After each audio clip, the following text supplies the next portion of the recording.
Welcome to the latest edition of my podcast style videos, where I talk about bowling and topics around bowling. This time I'm going to spend some time talking about some behind the scenes stuff. I'm going to tell you how I make my vlog. After watching this video, if you have any questions, please feel free to ask in the comments or seek me out on Luke Rosdaw's Discord server, link in the description, where I'd be happy to chat about it. I've been doing the vlog for nearly a year. I got started sort of by accident. I had started recording my bowling so that I could look at my form and to share with coaches. At some point, I realized I essentially had recordings of entire league nights. I really enjoy bowling vlogs that do that whole slice of life thing, like Brad and Kyle's tournament vlogs, as well as the other house members back when the PBA tour still did a lot of travel. Figuring that I didn't really need to see anybody doing the whole coming back to bowling or the regular guy trying to get good thing, I went ahead and started the vlog up. As I've continued with the vlog and have come to reach nearly 50 videos, I've gotten a bunch of comments from people saying they had thought about starting one themselves. I'm here to basically tell you, go for it. It's a lot easier to get started than you might think. There's a bit of an impression out there that you need to have an expensive camera setup in order to do something like this. That's not really true. Sure, a super awesome camera can make your video look great. Just watch one of Darren Tang's videos. But really, the simplest tool for making a fun vlog is probably already in your pocket. Cell phone cameras are great these days. The first several of my videos were just filmed on my phone's camera, which at the time was a Pixel 3.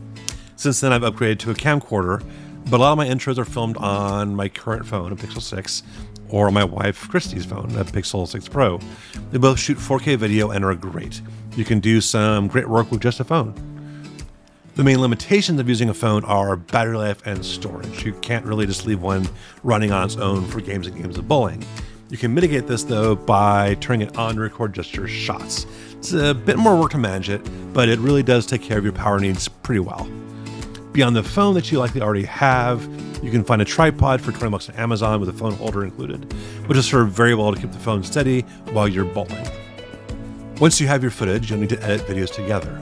Both Windows and Macs have free software with the OS to do a basic job, and there are other free or cheap video editors out there that can help you put together a pretty decent video. If you want to include music, YouTube offers up a music library that is free to use and is copyright safe. If you've got a bigger budget, I'll talk a bit about everything that I use later on, as well as talking about the things I would love to upgrade to eventually. The most important choice for your own vlog is to decide what you want to show and what you want to share. Think about what things are going to fit with your bowling and what will be interesting for you to talk about. For example, I talk about my own experiences with leagues and tournaments, working through challenges, and constantly trying to improve and modernize my game. These are things I'm comfortable talking about and can easily discuss. It's important for you to find your own voice and not just emulate others. The most important thing for anybody you're watching on YouTube, bowling or otherwise, is authenticity. Experiment. Try to find out what you're most comfortable sharing and build upon that. Once you find your voice, I would advise you to start off small and build momentum as you go. Your first few videos, especially if you don't have any experience with video editing, are going to be pretty basic.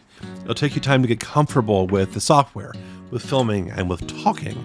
It takes time to get used to talking to a camera. My early videos are full of ums and weird pauses, and they still are when I'm doing anything off the cuff, but at one point I started using scripts for anything long, including this video. As you get your feet under you, you'll start to build good habits, and you'll likely find your rhythm. Will you post weekly, twice weekly, less or more frequently? It'll take some time to find out and see what you're able to do. It's also important to have good expectations. You're going to start really small. It takes a time to build an audience, even a really modest one like mine. I just hit 300 subscribers a couple weeks ago, and it takes time for the YouTube algorithm to even realize you exist, much less for you to start being found by humans. For context, my first video took over 70 days to reach even 100 views. Now they hit 100 within a few hours if I release in the morning, and this is still exceedingly tiny. Also, it's kind of important to understand that you're getting into this for the fun of it and love of the game. Bowling is a small audience on YouTube in and of itself. A search for bowling channels shows that most range from a few hundred to a few thousand subscribers. And most of the bigger channels, ones you probably have heard of, have under 100,000 subscribers, which is the line at which YouTube gives out its first award. I was only able to find 2 channels that have exceeded that number, Brad and Kyle and the PBA itself. By comparison, here are some of my favorite channels on YouTube. every single one of which blows away the biggest bowling channels. One of those channels is a dessert baker, and another is by a guy who talks about trains. Yeah, train nerds, of which I am one, have a bigger audience on YouTube than bowling. But that doesn't mean you can't build an audience that is meaningful, fun to interact with, and rewarding to share your journey with. If you do get into vlogging and decide you want to improve your gear, there are a few ways you can go. I'm gonna go ahead and cover what I use, and also touch on ways that one can go even better. The first obvious upgrade is for a camera. I was able to find a Sony Handycam that shoots 1080p at 60 frames per second for a couple $100. This helped me be able to just leave the thing running instead of having to turn on and off between shots. I do have to swap out batteries periodically, but I was able to just buy some rechargeables like in Cycle Through. So I've got a camera kit that can film for upwards of 6 hours of bowling without needing to recharge anything. Eventually, I want to upgrade to a 4K camera, but a decent camera that shoots 4K at 60 FPS is at least $1,000. Packie Hanrahan camera made an appearance on my video about watching the World Series of Bowling Final, and I would love to get something of that quality down the road. When shooting my at the desk segments, like what I'm shooting right now, I just like to use a decent webcam. It used to be a standard Logitech one, but I upgraded to a Razer one that does 60 FPS. Since then, I think Logitech has released a new one that also shoots it at 60 FPS. I can also just use my phone at some point, which I might do in conjunction with my microphone upgrades. Speaking of microphones, for these segments, I've got my upgraded Shure mic, but the camera in a webcam is going to be more than sufficient just for getting started. This adds a bit of quality and it's pretty nice, but it's definitely a luxury. The big game changer for me were the DJI wireless mics, which let me start recording audio commentary while I was bowling. Getting to hear my conversations that occur away from the camera's built-in mic range has made my videos a ton better, at least in my opinion, and given me a lot more to share from bowling. They're a few $100 depending on if you can find a sale, and there's another option from Rode that is around $250 usually. I went with this option since it has a rechargeable battery pack that will charge microphones that aren't in use. Finally, one item that can be a big expense is video editing software. I made the jump to Adobe Premiere a little while ago, and it's helped me a lot with a bunch of the built-in tools, and the fact that there are a billion videos on YouTube to help me figure out how to do anything I can think of.